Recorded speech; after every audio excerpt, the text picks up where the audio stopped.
The seven against Thebes were legendary champions in Greek mythology who were chosen by Adrastus, the king of Argos, to restore Polynices to the Theban throne. The group consisted of mighty warriors such as Tydeus, Capaneus, Polynices, and Amphiaraus, who were all well respected for their skills on the battlefield.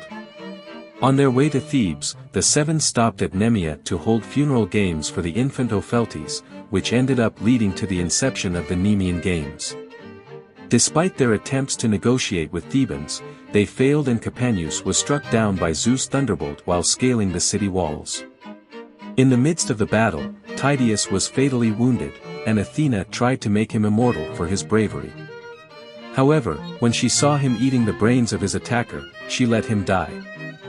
Furthermore, Polynices was killed by his own brother Eteocles while the seer Amphiaraus was swallowed up by the earth, leaving Adrastus as the sole survivor riding on his divine horse Arion, escaping the battlefield. Despite their failure, Theseus was determined to retrieve the dead from the battlefield and led an Athenian army to Thebes. The Theban refusal to allow the Argive dead to be buried gave rise to two Theban wars. The seven sons, the Epigoni, eventually emerged victorious in the second one. The war marked a significant moment in history that was referenced in Hesiod's works and Days, as one of the two major events of the Fourth Age, the Age of Heroes. The bravery and tales of the seven against Thebes continue to captivate listeners and inspire audiences to this day. The War of the Seven against Thebes was a brutal conflict that was fueled by the bitter rivalry between brothers Polynices and Eteocles. It all started with a curse from their father, Oedipus, the former king of Thebes. According to some accounts, Eteocles was supposed to take the throne while Polynices would receive a portion of household belongings once their father abdicated. However, another version of the story suggests that Eteocles resorted to force to exile his brother. In the most popular retelling of the tale, the two brothers agreed to alternate years as rulers of Thebes. However, Eteocles refused to honor the agreement after the first year. This resulted in Polynices being depicted as a hero, while Eteocles was portrayed as the villain in Euripides' Phoenician Women. But there are some accounts that hold Polynices responsible for the start of the war. According to these versions, he agreed to relinquish his claim to the throne in exchange for a share of their father's possessions. And yet, despite all the confusion, Eteocles seized power, and Polynices was forced to flee into exile. Ultimately, the War of the Seven against Thebes was a tragic chapter in the history of Thebes, a city ripped apart by a bitter feud between two brothers.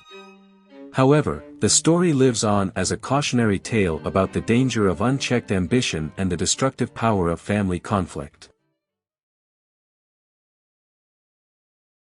Polynices, the son of Oedipus, had left Thebes and traveled to Argos, where he met and fell in love with Argia, the daughter of Adrastus, the king of Argos. Wanting to marry her, Polynices sought shelter at Adrastus' palace.